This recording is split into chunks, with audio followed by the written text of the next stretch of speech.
at least three types of debt out there. First of all, there's unguaranteed bank debt. It's unclear how much is outstanding, which is a scandal from a democratic viewpoint, but it's a no-brainer to say that we shouldn't pay back any more of the unguaranteed bank debt. Secondly, there is guaranteed bank debt. If you renege on that, it's a sovereign default. That's not a good thing. It has reputational costs. And then the third type of debt that we have, public debt, is sovereign debt properly understood. The debt that the state issued originally to fund its own services, its own activities. I think nobody would want to default on that, if at all possible. Unfortunately, the way that things are going, because of the way that we're paying back all of these private bad bank debts, we seem to be heading towards a sovereign default.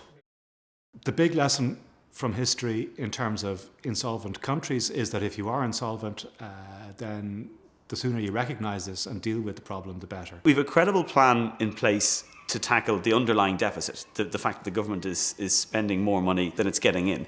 That's one step. The second step is closing the huge exposure the Irish government has to the bank's debt. And if we can get both of those elements in place, there's no reason that financial markets wouldn't lend to us. Well, the markets aren't going to lend to us as long as they think that we're insolvent. They are going to think that we're insolvent as long as we are unseparated from these bank debts. It looks as though we're being set up to default as a sovereign entity in 2013. I don't think any right-minded Irish person who loved their country could think that was a good outcome. One of the scandalous features of our situation from a democratic point of view is that there is great lack of transparency about exactly how much unguaranteed bank debt is still outstanding. We were told before Christmas it was around 20 billion. We're told now it's around 15 billion. Don't you think that this is something that all voters should know? Shouldn't this be on the front pages of our newspapers every day? Isn't it a scandal that 750 million of Anglo debt was paid back last week and you had to find out about it in the Irish Economy blog? This just isn't right in a democracy. It is false from my point of view to assume that we're in a hopeless place. We're only in a hopeless place because we are carrying a huge amount of debt which has been accumulated primarily by the banks. We are now standing at the doorsteps of some sort of the default, and the level of the debt that we are carrying and we are going to accumulate going forward through 2015 is such that no economy on earth can carry that debt on its shoulders and survive. We, you and me, never borrowed money from the financial markets. AIB borrowed money from the financial markets when AIB was a private company.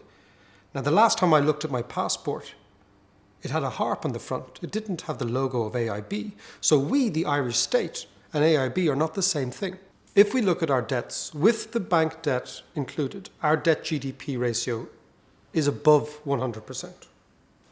That means that our economy has to grow greater than the rate of interest for the debts to fall.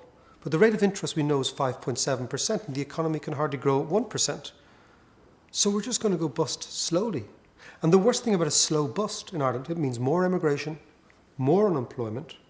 So why not bring it forward now? And for a new political coalition, let's say, much better to have the crisis today than limp along and have their entire Dáil, this new Dáil, characterised by an ongoing, rumbling series of crises. The most urgent question is, what are you going to do about the Irish banking system and all this debt we've taken on? And are you going to go back to the European Union and renegotiate the deal?